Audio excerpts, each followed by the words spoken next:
And so people rushed into this country.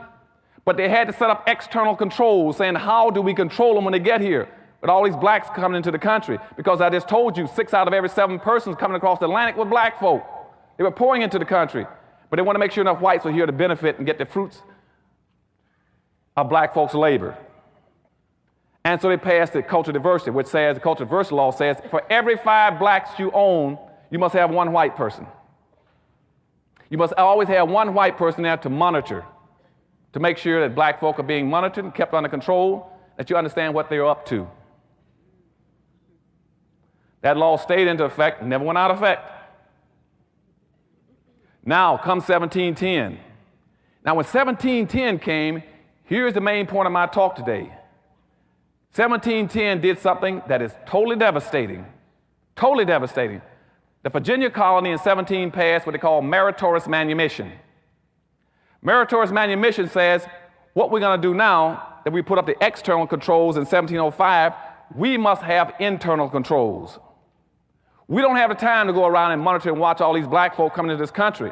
We must build in some kind of internal management control. We must build in a way like the Rodney King syndrome, that kind of thing. We must build into black folk an inappropriate behavior pattern. We must teach black folk to see things upside down in a non-realistic manner. And what they did very systematically was like taking glasses and painting pictures on it upside down. And we found out in laboratories in sociology and psychology that even if you paint the world upside down for a person to put glasses on their eyes, we found that the subjects can learn to live upside down. They learn how to adjust, learn how to adjust their reach and what they're doing. And we watched it over and over again in experiments with young people in school, where we paint the pictures upside down and say, what do you see? And the mind has the ability to flip things back over to where the reality becomes the unreal. That the unreal becomes the reality. And once you do that, you got your people nailed to the wall. Dr. Claud Anderson begins this portion of the Inappropriate Behavior lecture by educating Black Americans on the historical roots of control systems that were deliberately constructed during slavery and later refined into modern social and economic structures. He explains what many people now recognize as franchising did not originate simply as a business model, but an early mechanism of population management and control. During slavery, control was outsourced and decentralized in ways that allowed the dominant group to monitor and regulate a rapidly growing enslaved population without direct, constant oversight. These early systems laid the groundwork for later institutional frameworks that maintained dominance while appearing neutral or administrative. Dr. Anderson highlights specific colonial and early American laws designed to regulate Black behavior and movement, including cultural and population control policies that required surveillance of enslaved people. One such policy mandated that for every 5 Black people, at least 1 white person had to be responsible for monitoring them. These laws were not about safety or order, but about preventing unity, resistance, and independent organization among enslaved Africans. By embedding oversight into daily life, white supremacists ensured that control was continuous and normalized, reducing the need for covert force while reinforcing submission. Meritorious manumission came into effect in 1710 and says, we will pay, we will reward, we will recognize, we will set free any Black person who does 1 of 4 things. 1, if you in fact will save a white person's life. I told you about the young man on the boat with the eagle, 5, 6 years before that. If you save a white person's life, you will get your freedom. 2, if you protect the white person's property. 3, if you invent something that a white person can make wealth and power off of, some kind of an invention. And 4, if you in fact will squeal on, inform on, or tell on your own people. That was called meritorious manumission. Now, you all might say, why is that important? I'm going to tell you, that was so devastatingly important. And the reason it was so important is because that created a magnificent control system that has never been duplicated. Never been duplicated. As a matter of fact, it's only been replicated one time that I know of, and I'm usually pretty current on most issues in this country, psychological, sociological, and educational in this country. Only one time it's been duplicated. It was duplicated in the 1950s. The communists duplicated it in Korea. They call it brainwashing. Now, you might ask, what is brainwashing? Now, typically, people in the 1950s, when it happened in the Korean War, we talked about brainwashing. See, now I was a safety and survival engineer for my squadron. I was in a Marine attack squadron. My primary responsibility was to teach my people how to survive. We had a school for brainwashing in Barbers Point, Hawaii. Teach them how to survive. What's brainwashing? Well, most people, at least the guys in the Marine Corps, they thought that brainwashing would be some kind of an inhumane way of treating people.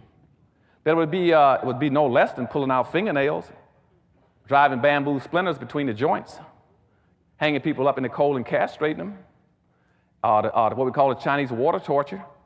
But brainwashing was none of those things. It was none of those things. Brainwashing was simply a very sophisticated form of re-education. And see, for you all in the auditorium this morning, brainwashing, so that you'll always remember it, is nothing but group therapy run in reverse. We always remember that. Now, the whole point of group therapy is to bring people together.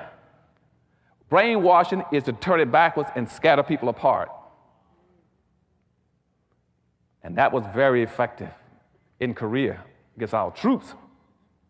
And see, now I'm going to show you the different parallels of what happened in 1710 and what happened in 1950, so you can understand the implications of what's happened to black folk in America. Otherwise, you can't deal with the issue. So in 1950, we had approximately 7,000 Americans in prisoner war camps in North Korea and China. 7,000 Americans have been captured and put into war camps before they were subjected to brainwashing.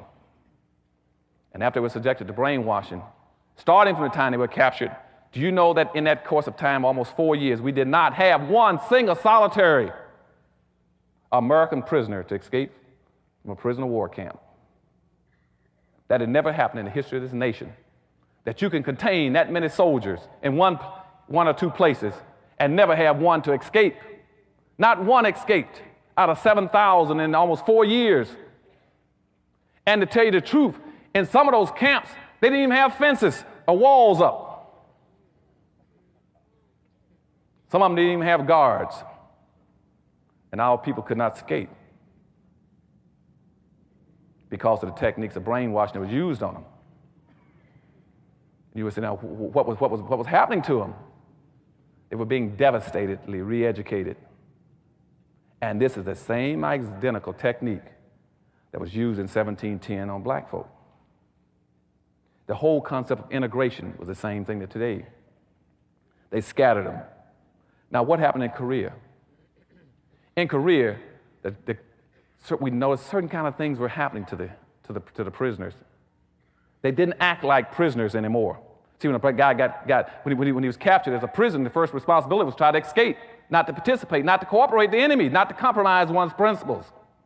But to always try to fight, resist, and get out, and to compete to help your own people to escape if you can. Didn't happen in Korea. Because you see, brainwashing, reverse technique of group therapy, first of all, what it did, it divided the soldiers against each other. Divided the soldiers against each other. And there's a whole revolutionary principle that says that a revolution comes when two people get together and begin to conspire. You can never have a revolution or an insurrection on earth as long as you drive a wedge between the first two people. If you drive a wedge between the first two people, you'll never have a revolt. And in Korea, we never had a revolt. Secondly, people can only organize if they get together. But see, what the communists did, they started an information system, a squealing system, an informing system. And what we found in Korea was they had the most massive, widespread information system ever on earth, where people were recognizing other people or identifying other people who were planning on escaping.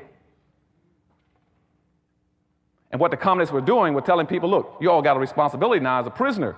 If you hear about another prisoner talking about escaping, it's your responsibility to inform on him and tell on him. And if you do that, we'll reward you. you get an extra candy bar and apple. And once that happens, you see pretty soon, the soldiers didn't know who to trust anymore. They didn't know who to tell anything to if he was planning on escaping. Who did he tell? He didn't know when the other guy was going to turn him in for a reward. And so the organization broke down, and they quit communicating and sharing information to each other. Because all of a sudden you were planning on an escape. Next day someone drags you out in the cold, strips you down, and pours ice water on you at 26 below zero because somebody just turned you in for an apple and a piece of candy. And see, that's what happened in Meritorious manumission in 1710, when blacks were being rewarded for turning in other blacks. See, also what it does is not only does it stops your communication, it stops your ability to organize, but also it broke down what we have to have as a sense of community. In none of those camps did they have a sense of community anymore in Korea. And without a sense of community, you have no way of doing the things that have to be done as a human being. And so in the prison war camps in Korea, all of a sudden the camps became filthy, the black camps. Nobody built latrines. Nobody made sure there was food and blankets passed out. Nobody took care of the sick. Because you don't have a community anymore. Without a community, you can't do anything. So we didn't have a community in Korea, in the camps. And out of the 7,000 prisoners you had in Korea, almost half of them died. They didn't die because anybody shot them. They died from the fact that they were unable to function appropriately, to take care of themselves, to function as a community. They no longer had what you got to have and what black folk had taken from them through Meritorious manumission. See, once you get a community, the next thing you must have above that is your trust. You cannot have trust if you don't have a community. I always hear black folks say, Dr. Anderson, all the things you say are true, but how can I get another black folk when I don't trust them? You don't trust them because you don't have a community. And and above trust comes cooperation. But Dr. Anderson, I don't want to work with him. No, because you don't trust him. So it goes community, trust, cooperation.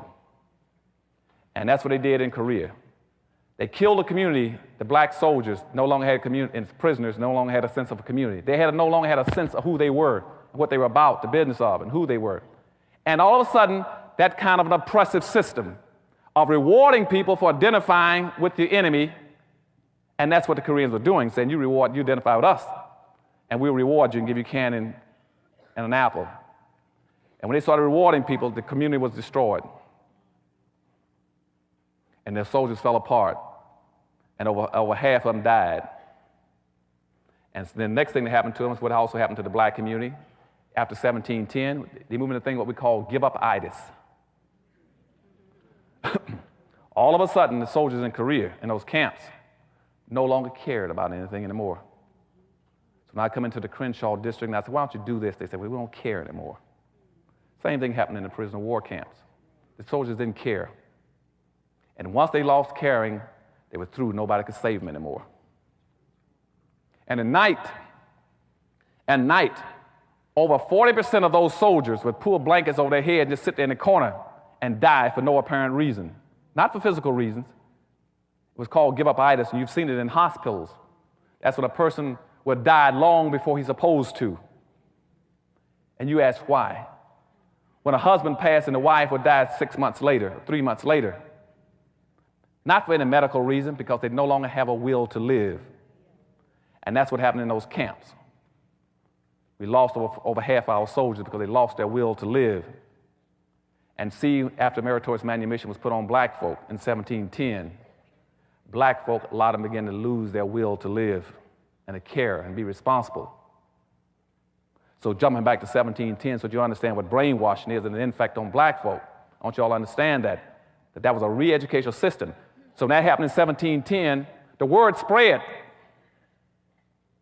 And down in Jamaica, there was a fellow named Willie Lynch that heard about it. And he was already running a seasoning school for slaves in the South, in Jamaica. So then he caught a boat and headed for America, headed for Virginia, where the Meritorious manumission had been initially enacted. He got there in 1712. And just like the communists did in Korea, he came up with the same expression, gentlemen, I'm here to take care of your needs. I can show you how to do what you want to have done.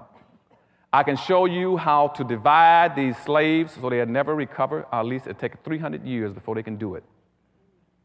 So some of you might wonder why I picked in my book the year 2013. This coming year in 2013 will be almost exactly 300 years since Willie Lynch put his methods on black folk. He said it would take 300 years. He said, what I'll do is to show you how you divide blacks. You divide blacks along the lines of skin color. You rig it so every black will look at another black skin color first and say, is he a yellow black or black black? And that way you've already divided them. You divide them along the lines of sex so that all of a sudden you'll have black women joining the feminist movement against their own black men. They're trying to beat them out of jobs and opportunity and visibility to take care of their families. So you divide them along the lines of sex. Then you divide them along the lines of age, where the old turn against the young turn against the old and say, you're ancient, you're old, I don't want to listen to you anymore. And it worked very effectively. And Willie Lynch put that on them. It's called divide and conquer. Divide and conquer was the same in 1710 as it was in 1950 in Korea. And black folk became invited. And so from 1750 up to about from 1710 up to 1750, the system started going into effect. The social conditioning, the brainwashing of black folk took off full steam then. Because see now, they were very concerned about all these black slaves. We had to control them. And people said, well, how do you control, how are we going to control them? And said the first way, and there are 3 ways you do it, but the first way is by physical control. Always control a black person physically. That's what slavery is about. The second way of controlling them was called Jim Crowism. Then you control him legally. Then the third way you control him is when we came out of the civil rights movement, which means symbolically. You control him by manipulating symbols. We'll talk about that in a few minutes. So they went into the first thing of controlling black folk physically with slavery. By 1750, the black population got up to 34% in America. And they were very concerned about this because you see all these slaves were pouring in across the water, so they started advertising to bring in more immigrants. They said, what we need are more white immigrants to dilute. Remember, I told you the Diversity Act said we must have so many whites. So we got to have an immigration law that bring in more whites to neutralize blacks out, to keep them contained, to keep them as a minority. We'll fix it so they'll love that word minority. They'll use it all the time and call themselves that. Even though we know the minority means loser. We'll turn the world upside down, they'll call themselves loser, loser, loser. So by 1750, black population hit 34%. So what the white society started doing then, it says, we must do what they didn't say that then, but the effect was the same. What happened in Korea? We must isolate them.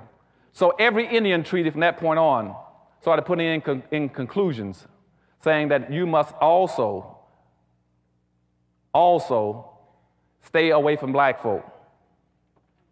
They built into all the Indian treaties incentives for them not to identify with black folk because they feared that if Indians and blacks got together, they could overthrow the country. So Indians were given incentives then to turn against black people. And that's why later on you find that the biggest killers of black folk for a long period of time were Indians because they were given incentives. For instance, if you raided a town or a village, guess who was the first person you run into in the fields? Was a black person. And see, you had laws because the slave codes of 1705 says a black person could not arm himself, he couldn't carry a weapon, he couldn't carry a tool, he could not raise his hand to defend himself, he could not strike back. So Indians said, hey, we got a good guy to raid. I mean, this is like shooting ducks. And the whites knew that. When they put the blacks out in the field, they used blacks for burglar alarms. So every time there was an Indian raid, they the ones that went down first.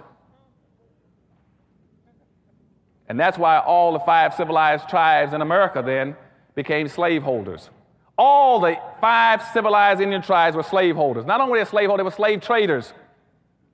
And more important than that, in all the treaties, typically in a treaty, they paid the Indians $20 for every runaway slave they chased down and brought him back. And that's why also when the Civil War came, all the 5 civilized tribes in America fought with the side of the South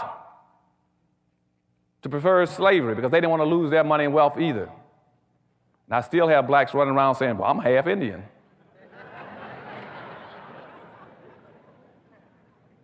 Nobody wants to be black. I mean, even if here's people that have been misusing your people too, but you don't want to be it. They'll tell me about how, well, I'm 3/4 white. I can't stand black folk. I'm 3/4 white. I said, well, why would you want to be white rather than blacks? I said, blacks didn't enslave you. Blacks didn't Jim Crow you. Blacks didn't castrate and lynch you and exploit you. And see, that's that upside down, we make black folks see things upside down and wrong. It's inappropriate behavior. Inappropriate behavior pattern was instituted on us to make sure we saw everything backwards. That way, when we ran, we thought we were running the right way, we were running the wrong way, and they knew it. And that's why you later hear me tell black folk all over America that my people, black folk, are doing everything wrong. They're not even doing wrong right.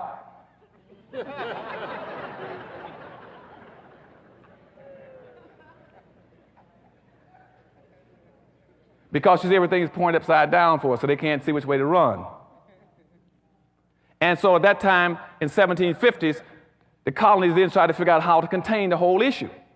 So we got our controls in place, we got the social conditioning in place, and I think we got blacks pretty well where we need them. We got them nailed down. So then they then started telling England, don't send any more slaves over here to make sure it works. So Continental Congress sent all kind of letters to England saying, don't send any more slaves to make sure our system of control works. But England said, no, I'm going to keep sending them because we're getting rich off of it. England said, we're making a fabulous amount of money because we set up the Navigation Act in 1650, which says, I don't care what you all produce in America, it must come back to England first to be processed, and you all buy it back from us. And when you buy it back from us, we're going to charge you 3 or 4 times the price of it. And so when England decided to have a Revolutionary War to break away from England, they didn't put that in the history book, what the real reason they want to break away from England was for. 1, because they were scared to death of black folk getting free over here and tying them with the Indians. 2, they wanted to reverse that whole shipping process, saying that if we made all the products in America, we raised the cotton, the corn, the beans, the rice, and everything, why are we sending it to you and buying it back from you? So that's what the Revolutionary War was over. And plus, England was also getting rich off the slaves because, see, England was only paying $25, $35 a piece for every slave they were buying on the west coast of Africa, $25 to $35 a piece. But they created a system called capitalism, which says that I also want a 1,500% return on my money and my investment, which means if I pay $25 for a black slave on West Africa, I want to be able to sell them in America for $400 to $500 a piece. And so England was becoming a very rich and powerful nation. It's like most of it. But that was not only England, but you had all the other slave countries became rich. That was Portugal, Spain, England, Germany, and the Arab nations. All of them were becoming wealthy off of black folk, off a combination of 2 things, extracting the wealth out of Africa, the material wealth, and selling the human labor. And after the Revolutionary War, the first act of Congress, as soon as they set up a Congress in the United States, the first act of Congress said, let's solve this problem with the slaves. So the first thing they did was pass what they call the First Immigration Act that says this is a white nation, and the quota on blacks coming here other than as a slave is 0. 0, zip, none, nothing. And that stayed in effect until 1966, when it was raised to 1/2 of 1%. And I still see black folk displaying inappropriate behavior. They can't figure out why you cannot get Haitians into the country. I said, God knows, don't you know what your law is? The reason you cannot get Haitians into the country is because they're still fearful of you getting a large, significant black population and being a threat to the society. I said, anytime you got boats floating around off the west coast of Africa for 3 months, you had over 3,000, 4,000 blacks on there who were sick, starving to death. Not one single country offered to bring them in, not this country. At the same time, this country has had refugee programs for every racial and ethnic extraction on earth but black folk.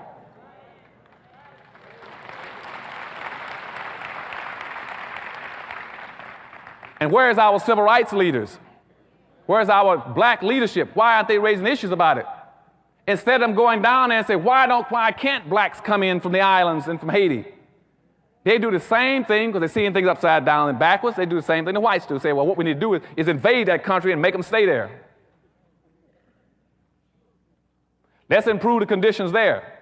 And so that way they have nice places there, rather than say, no, you didn't improve all the conditions in Mexico, in El Salvador, and Nicaragua, and Hungary, and all these other countries when the people came in. You didn't improve all the conditions in Vietnam to bring in the people. Why do you keep asking these special things, blacks? No leadership will raise the questions. Because you see, no black leadership in America wants to raise the real issues about why we cannot raise our population and others can. In a social democracy where the majority will win and the minority will lose, we are the only planned, systematically, permanently classified minority. Which means that we are the only people who will always lose based on immigration laws and the quotas coming into this country. Unless we start to develop some very specific ways of dealing with it. That's what powernomics is about. I started telling you, you got to start changing the rules, turn things back upside down. You got to always practice, how do you get to be the majority? Never do anything where you're going to be a minority. Do it where you're going to become the majority. Don't move to be a minority, move to be a majority. And we're going to talk about that a little later on how you play these games and learn how to win in powernomics. But you see, as I said, by 1790, the law had locked us out as the only permanent loser. And they said that anybody losing in society from now on, it would be black people. They're the only people that cannot increase their population significantly to be a threat to this country. By the late part of the 1790s, they said what other kind of external controls can we put on black folk? Because now someone want to try to join the religious movement in this country. And in religion, we say that everybody's a brother. And if we baptize them and make them a Christian, how do we deal with that fact? So they passed a law saying that Christianity did not relieve your heathenism for a black person. And they did not want, after that time, there few blacks had been going to church, but they were sitting in white churches, and they had to be monitored and watched, as I told you, because of the Diversity Act. So when the evangelical movement started moving through this country in the turn of the first in 1800s, early 1800s, they said, we'll let blacks have their churches, but we can always but we must pick the ministers, and we must license the ministers. We must pick ministers that we can control. No black preacher can come into America unless he is controlled by the white establishment, unless he represents our interests and our values, unless he teaches our form of Christianity. Now, this is very important. Why? Because you see, before, religion was always used to help a population group. When it comes to blacks, we cannot let religion be used to help them. You see, the Catholics, church took care of all those groups who call themselves Catholics. Jews, priests, took care of the Jews. And even today, you go into the conflicts in England or Ireland, where you see the Protestants and the Catholics fighting. I guarantee you that the Protestant members will be representing their people and protecting them. I guarantee you that the Catholic priests will be representing the Catholics and protecting them. If I take you into the Middle East with the Arabs, I guarantee you Khomeini will be taking care of Arabs. Only in America can I find black ministers who can be bought and sold to be against their own people. Nobody else will let you do that. No population will tolerate that except our people. And that's what I call inappropriate behavior. Inappropriate behavior pattern when you let your own minister sell you out. It's not in your best interest. What I mean by sell you out is because by the early 1800s, the whites said, well, we're going to have black ministers. We're going to have to Christian them to make sure they do what we want to have done. They must teach Christianity the way we want it taught, to where it is an external control device on black folk. They said, what are the rules? One, that every minister we license must teach black folk. That when you talk about the slave and the master in the Bible, that you're talking about the white man and the black man on earth. Two, the minister must teach black folk that they're to be loyal, faithful, obedient, respectful, and all those other good things, and honest, so that white people don't have to worry about them stealing as a slave. Because you know, black slaves had a nasty habit of going around stealing scraps of food because they were starving to death. And they would tell them they must be industrious. Because you see, white folk wanted you to work a little harder. So they use the term, he's a lazy slave. Now, anybody in his right mind got more than a third grade education would say, why would a slave want to be industrial? Why would you want to work hard as a slave? What's in it for you? Are you going to get released early? You can get a pension? Social Security or retirement?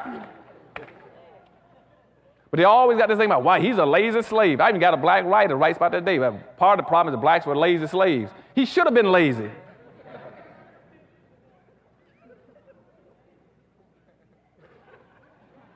The third thing they put on you is that, well, the black ministers must also teach them to get pie in the sky after death. They're going to turn their world upside down. So while everybody else is competing to get resources, to get wealth, to get power, black folk are saying, I'm waiting for mine in the sky.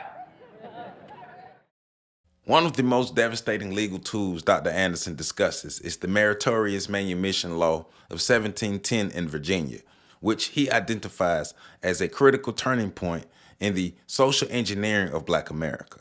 While the law appeared to reward good behavior with the possibility of freedom, it actually functioned as an external control system.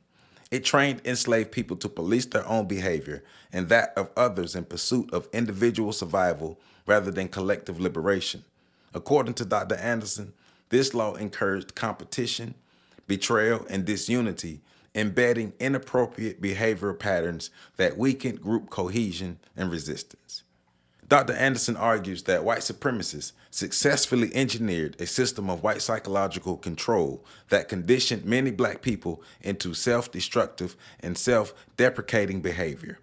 This was not accidental, but part of a deliberate and comprehensive brainwashing program designed to fracture the black population from within.